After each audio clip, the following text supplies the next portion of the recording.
commentator refers to it as the north of Ireland. Northern Ireland is a colonial relic. It's not a politically correct term if you believe in sovereignty. Also, quick side note, and I'm not having a go with the Unionists, but why did you put Cromwell on the Shankill Road? Even the English hate Cromwell. But anyway, Northern Ireland is the last outpost of the British Empire in Ireland. This border was artificially constructed to protect a settler elite class and divide a nation without their consent. But the occupation is not just military or territorial. It's cultural, it's psychological, and it's economic. This partition was never a democratic decision. It was a top-down carve-up orchestrated by Westminster and their loyal proxies. It was designed to fracture the Irish independence movement and safeguard British imperial interests in the northeast, which we don't talk about enough. The so-called Free State went along with this under duress, exhaustion, and the looming threat of civil war. But that does not make it legitimate. What exists today is a continued violation of Ireland's right to self-determination. The Good Friday Agreement, while a milestone, did not undo partition. It merely formalised a power-sharing agreement in a British framework. You cannot decolonise while the coloniser still holds the deeds. Also, Clodagh, as for being free staters, let's face reality, the 26 counties aren't free either. We are economically shackled by neoliberal colonial policies, and we are politically deferential to Anglo and American interests. Yes, the north is illegally occupied, but so too is the Irish mind. We need to decolonise the whole island, in thought, in land, in law, in power. But I like to ask the question, why did they keep those 6 counties specifically and not other counties? By the early 20th century, the north of Ireland was heavily industrialised. The British didn't let go of the 26 counties, they had to cut their losses. But they held on to the bit that mattered most to them, economically. Belfast was the industrial heart of the British Empire. It has the world's biggest shipyards, home of Harland and Wolff, colonial shipmakers. It also had a booming linen industry. It was nicknamed Linenopolis. It was also a major weapons manufacturer. It wasn't just local wealth.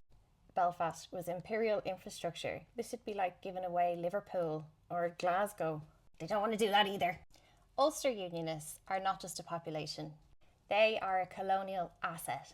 The British had spent centuries planting Protestant loyalists in the north. They did this to act as a buffer between the colonial extracting elites and the native population.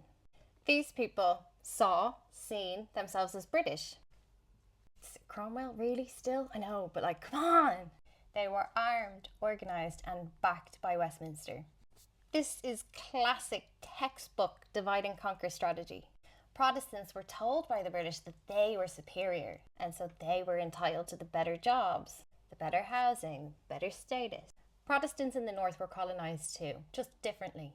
Protestants weren't the enemy of the British Empire, just the buffer. The British Crown elevated them not because they were special, but because they were useful. Working class Protestants were fed a myth of superiority, but that didn't make them powerful. It just bought them a better seat in the same cage. Most of them were born into rigid, joyless systems, a life full of moral policing, shame, and the constant fear of betrayal. Their loyalty was demanded, not chosen. Protestants didn't steal the land. Landlords did. Empire did.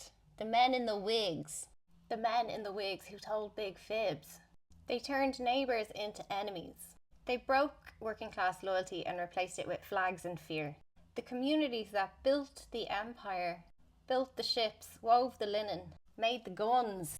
In return, they get poverty and trauma and war. The talent, creativity and spirit of the north of Ireland is immense, but it has never been allowed to flourish because a united, thriving, self-determinate north would threaten the whole British imperial narrative. The sectarian divide was engineered. It served the empire by preventing revolution. It ensured that working class Protestants policed Catholics and vice versa. It buried the fact that both groups have more in common with each other than with any of the British elite pulling the strings. The North carries a lot of generational trauma. Look at the suicide rates. Mental health is in crisis. One of the wealthiest parts of the British Empire has lived in generational poverty. These are not social issues. These are the cost of the empire. The long tail of a system that wrung you out and discarded you. Because when you fight each other, you forget who's actually in charge. The people of the north of Ireland deserve sovereignty, dignity, and care. Not to be a pawn of the British Empire. Not to be a footnote in somebody else's history. You are not too divided to heal. The damage was done deep, but the strength is deeper. The north of Ireland is not a problem to be managed. It is a place of incredible resilience that was deliberately sabotaged. Empire uses shame as a tool of control. Catholics in the north were shamed through poverty, repression, and silence. Schools, churches, and court taught them that they were lesser, while Protestants were shamed into loyalty, taught to fear betrayal, that to prove themselves British enough, they must distrust change, and Catholics. Both communities internalized inferiority, just in different directions. One through moral guilt and the other through rigid pride. And the deepest scar of all is the belief that nothing will ever change, that we're too divided, or that unity is a fantasy. Revolution is naive. This is just the way things are.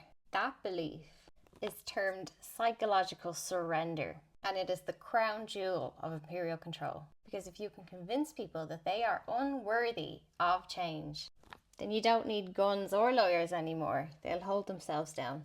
To Protestants and Catholics on both sides of the divide, you both buried your dead too young. You both have songs that no one listens to anymore. You both lost generations to addiction, to silence, to shame. You were told that your pain doesn't matter.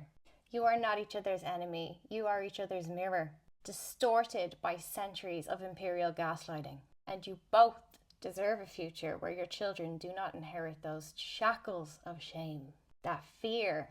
The real divide in the north is not about Catholic versus Protestant. It's about colonized versus free, traumatized versus healed, us versus the system that made us fight each other. You don't have to agree on history. You just have to refuse to be a weapon in somebody else's war.